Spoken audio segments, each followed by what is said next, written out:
Olá! Apresentaremos agora o seminário sobre causas externas, ansiedade, depressão e suicídio.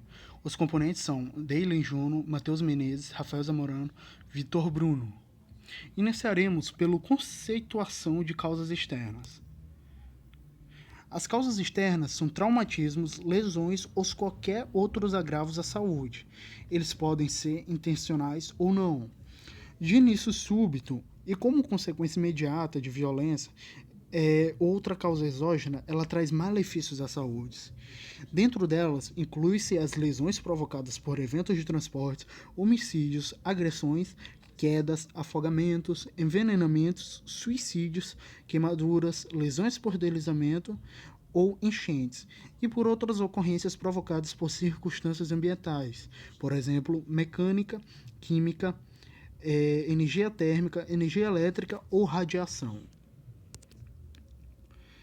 E como toda consequência, toda ação gera uma reação.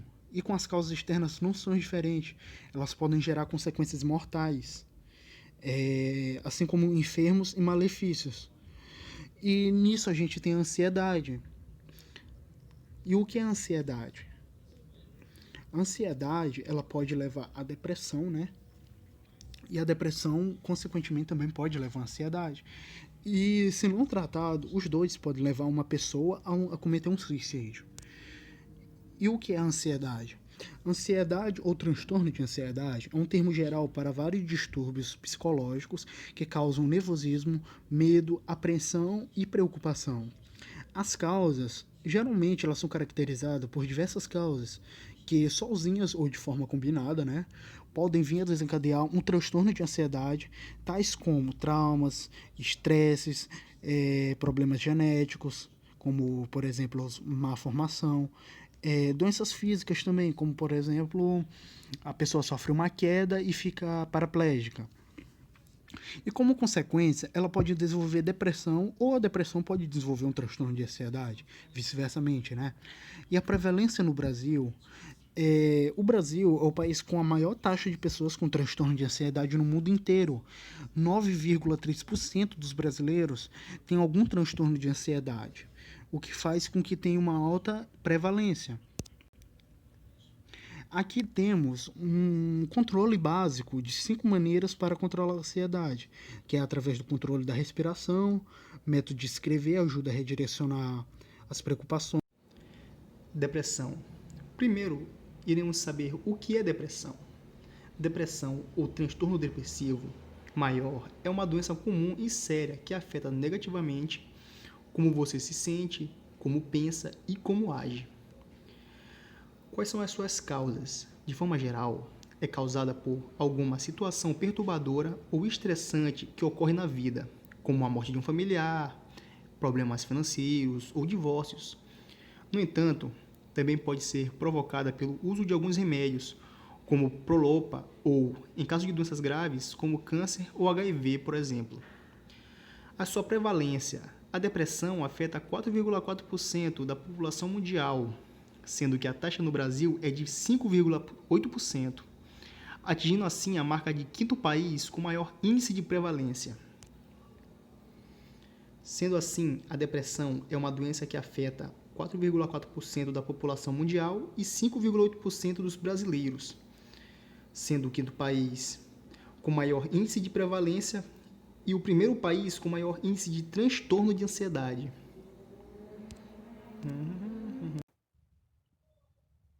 Sobre o suicídio, antes da gente falar sobre os tópicos aqui separados, a gente tem que ter um breve conhecimento do que seria. De maneira geral, o suicídio ele é um ato que ele é acarretado por uma série de eventos e é classificado como um sofrimento recorrente de um indivíduo.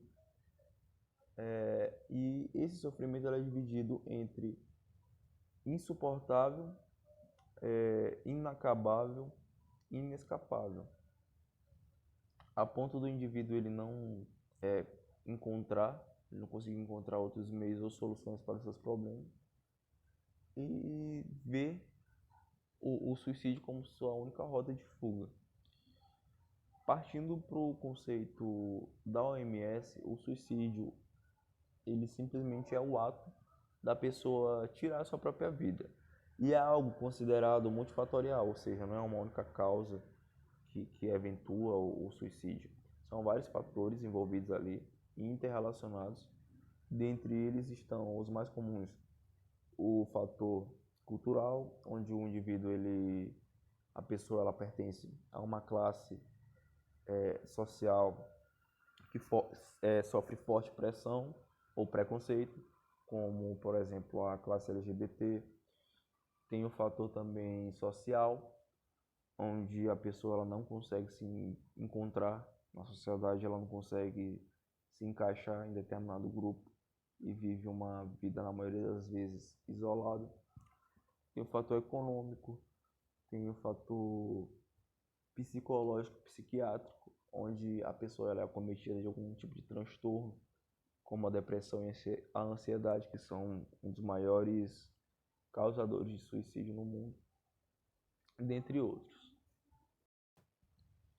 Sobre os fatores de risco, os mais comuns que a gente pode citar aqui estão o de idade, onde pessoas entre 15 a 30 anos têm mais propensão a cometer suicídio. Tem o fator de gênero, onde homens eles cometem até 4 vezes mais suicídios do que as mulheres. Tem o fator de adversidade infantil, onde na adolescência ou na infância de uma pessoa ela pode ter sido acometida de algum tipo de violência sexual, violência doméstica, exploração infantil, e pessoas que são diagnosticadas também com doenças crônicas debilitantes, que elas não se sentem mais úteis e não querem, digamos assim, sofrer com aquela doença e acabam tirando suas próprias vidas. Sobre a epidemiologia, cerca de 800 mil pessoas cometem suicídio por ano. E, como eu já falei, cerca de 4 vezes mais são em homens, de idade também entre 15 a 30 anos. E quase 80% do número de casos são em países subdesenvolvidos. O suicídio ele é compreendido como 0,5% das causas de mortes anuais no mundo todo. Ou seja, cerca de aproximadamente a cada 100 mil habitantes, 12 cometem suicídio.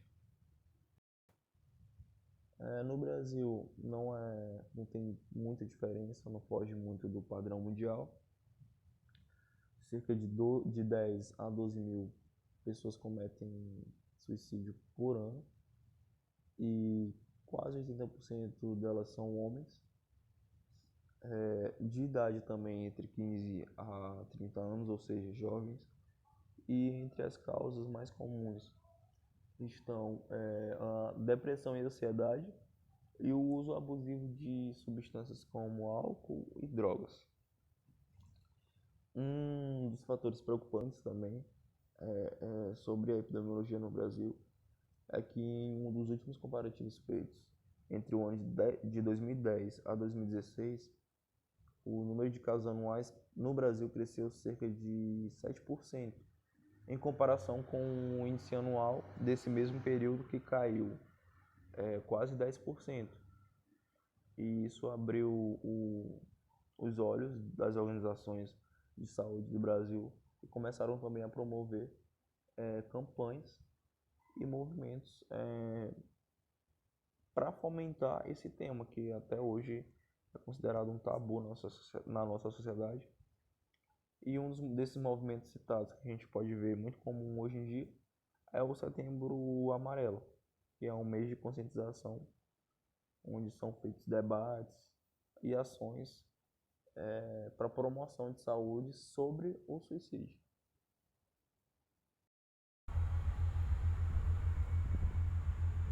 Então, vou dar continuidade aqui, falando agora sobre o CVV. O que é? Fundado em São Paulo em 1962, o Centro de Valorização da Vida é uma associação civil sem fins lucrativos, filantrópico, reconhecido como de utilidade pública federal em 1973. Mantedor e responsável pelo programa CVV de valorização da vida e prevenção do suicídio.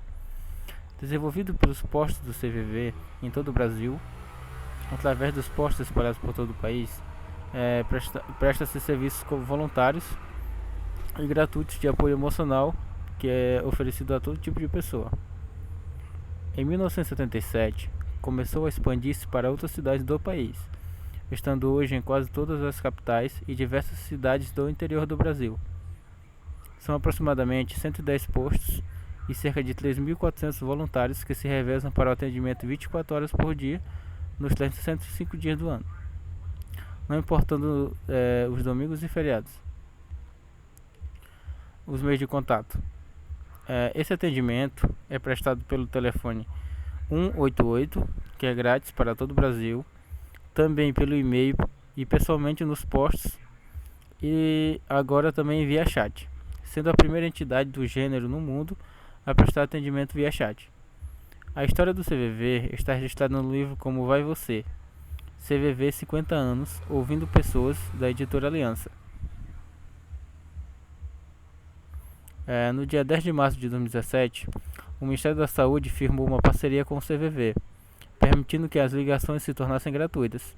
Estados como o Rio Grande do Sul já permitiam ligações gratuitas desde 2015. Bahia, Maranhão, Pará e Paraná foram os últimos estados a terem a gratuidade nas ligações.